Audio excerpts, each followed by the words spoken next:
ఆనపకాయ తొక్కు పచ్చడి చేయడం కోసం ఒక చిన్న ఆనపకాయ చెక్క తీసుకుని ముక్కలుగా కోసి పెట్టుకున్నాను.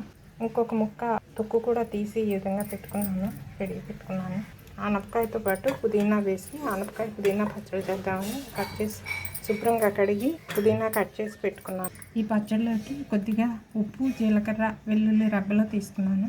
కాస్త చింతపండు రెడీ పెట్టుకున్నాను. పచ్చడి కంప్లీట్ అయిన తర్వాత ఇందులో కలుపుకోవడానికి కొత్తిమీర కట్ చేసి పెట్టుకున్నాను. పచ్చడి చేయడం చూద్దాం.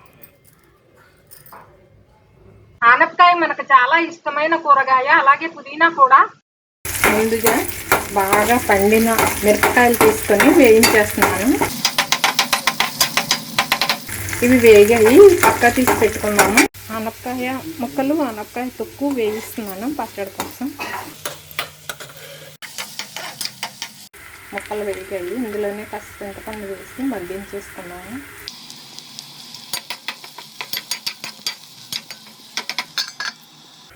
పెట్టేసుకున్నాం.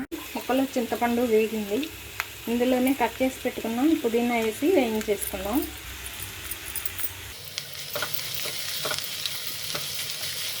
ఆనపకాయ ముక్కలు, పుదీనా బాగా వేగింది, చింతపండు అయితే బాగా మగ్గింది. స్టవ్ పెట్టేసుకున్నాం. కాసేపు చల్లారి పెట్టుకున్నాను. ముందుగా వేయించుకున్న పండుమిర్చి ముక్కలు తీసుకున్నాము మిక్సీ జార్లోకి.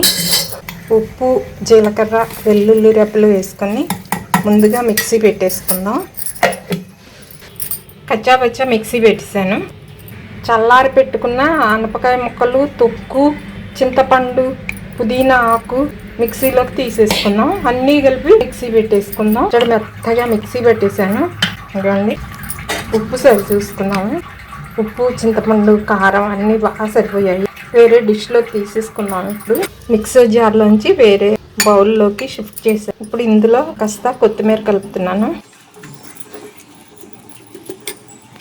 పోపు పెట్టేశాను. చాలా టేస్టీగా ఎమ్మీగా ఉంటుంది. పైన కొద్దిగా కొత్తిమీరతో గార్నిష్ చేసుకున్నాం. ఆనపకాయ తొక్కు పచ్చడి పుదీనాతో కలిపి చేసుకున్న ఆనపకాయ పచ్చడి చాలా టేస్టీగా ఉంది. Thank you for watching. ఈ వీడియో నచ్చితే please like, share and subscribe.